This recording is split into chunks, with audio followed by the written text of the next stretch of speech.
আসসালামু আলাইকুম।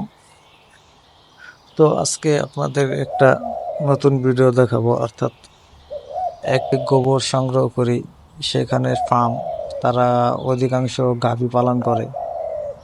তো কখনো ভিডিওটা করা হয়নি, তো আজকে ভাবলাম যে একটা ভিডিও করি।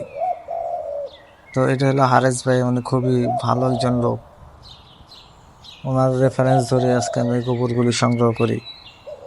তো এখানে দেখছেন এখানে হলো সিরিয়াল হলো সব ষাঁড় গরু, আর এখানে হলো তার সব গাভী।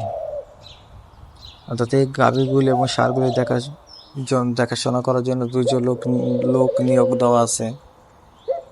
এখন বাজে দুপুর দুই এখন বাজে দুপুর 12টা। যাই হোক, এখন তারা দানাদার খাবার মিক্স করে খাওয়াইতেছে। তো এটা হলো চারি, এটার ভিতরে সম্পূর্ণ গরুর দানাদার খাবার তৈরি করে একত্রে, তারপর পর্যায়ক্রমে তারা সবাইকে ভাগে ভাগে করে দেয়। এই যে দেখতেছেন যে হারেস ভাই বালতিতে করে দানাদার খাবারগুলি নিয়ে যাইতেছে। এই যে উনি হচ্ছে আরেকজন, ওনার নাম অবশ্য আমার জানা নাই, কিন্তু উনি খুবই আন্তরিক, উনি খুব ভালো ভালো লোক। আসলে কি উত্তরবঙ্গে যারাই আছে খুব ভালোই লোক, তাদের সাথে কথাবার্তা, আমি অনেক উত্তরবঙ্গ লোকদের সাথে চলাফেরা করি, তো তারা খুবই ভালো মানুষ। এই যে এইখানে তো সব বাছুর, তো বাছুরটা আমার তো খুব ভালোই লাগছে।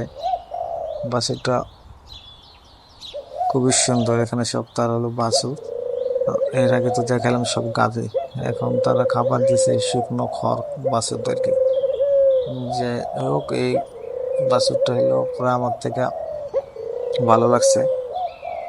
তো তারা গাভী পালে, অর্থাৎ গাভী বাচ্চা বেশি বড় করে না, বাচ্চা হওয়ার কিছুদিন পরেই হয়তো বিক্রি করে ফেলে। যে গাভীর অবস্থা দেখেন, এটা হলো জমি থেকে একটু উপরে তাদের এই খামারটা, এই কারণে ভিডিও করতে অসুবিধা হইতেছে। কারণ নর্মালি কেউ কোনো ইয়ার ভিতরে ভিডিওর ভিতরে ফার্মের ভিতরে ঢুকতে দেয় না, ভিডিও করা সম্পূর্ণ নিষেধ। কিন্তু কখনো করা হয় না, কিন্তু এই পর্যায়ে আমি করে নিলাম। সবাই ভালো থাকবেন, ধন্যবাদ।